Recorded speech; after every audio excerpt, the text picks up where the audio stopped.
merci de nous accorder cet entretien aujourd'hui au WordCamp Bordeaux. Tu nous parles bien sûr de e-commerce. Alors, comment faire du e-commerce avec WordPress? C'est assez simple en fait. Tu prends WordPress, tu installes WooCommerce et tu lances ta boutique.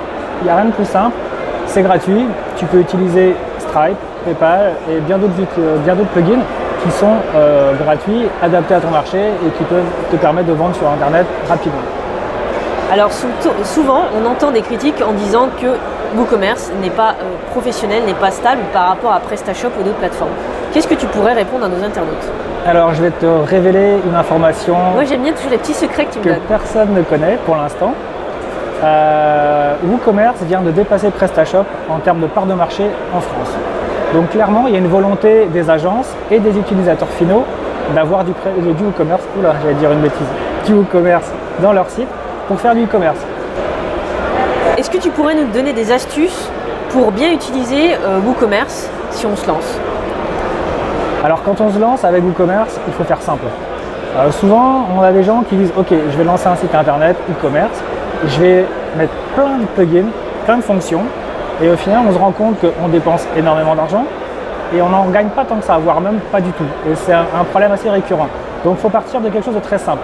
Il faut des plugins simples, il faut des plugins efficaces et adaptés. Il ne faut pas essayer d'en faire trop, il faut partir sur des petites choses et au fur et à mesure commencer à rajouter des briques pour implémenter de nouvelles fonctions dans l'e-commerce. Et il ne faut pas essayer d'aller trop vite tout de suite. Oui, tester les uns après les autres. Ouais, et surtout, il ne faut pas oublier que quand on a un site e-commerce, on a des frais de base et que c'est pas parce qu'on a un magasin physique qu'on va forcément bien vendre en ligne. Il faut un très bon produit et après, il y a le comportement d'achat des internautes qui est vraiment différent en ligne et en magasin. Donc la première chose, c'est vraiment essayer de comprendre ça et de ne pas griller les étapes. Jamais, c'est vraiment important. Partir sur des choses simples, des plugins officiels gratuits qui permettent d'avoir les fonctions de base et déjà c'est pas mal. Et ensuite on étend.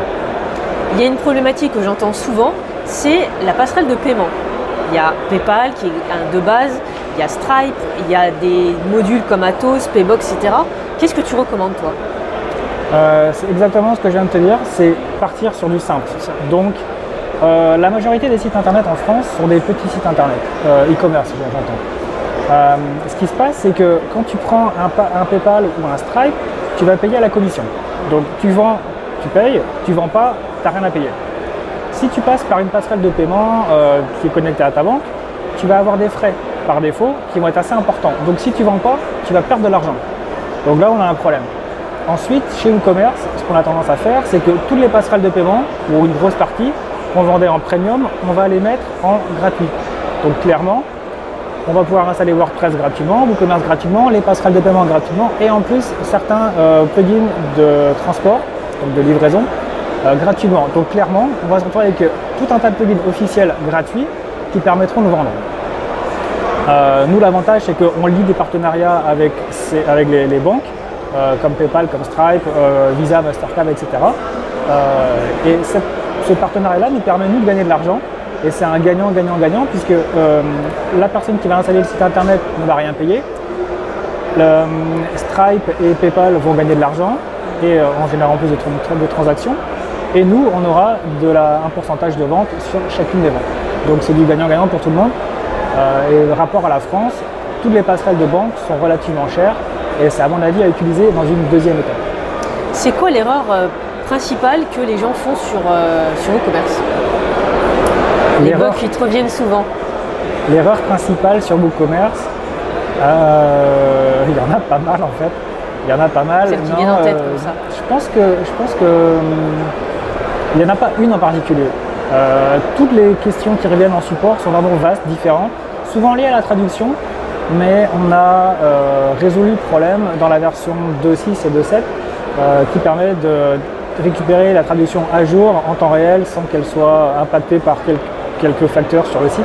Donc du coup, non, il n'y a pas vraiment une question en particulier qui revient, c'est vraiment vaste et c'est ça qui est intéressant. Quel mot tu communiquerais, quel conseil tu communiquerais à nos internautes face caméra par rapport à WordPress et WooCommerce? Alors WooCommerce, c'est un super outil, c'est peut-être pas le plus adapté pour votre site, il faut tester un petit peu tout. Mais par contre, on a une phase de progression vraiment importante en France. On passe de 28% de part de marché, donc au-dessus de PrestaShop. Donc à mon avis, ne serait-ce que de le tester, ça peut vraiment valoir le coup.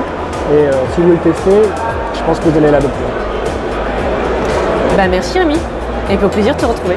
Merci.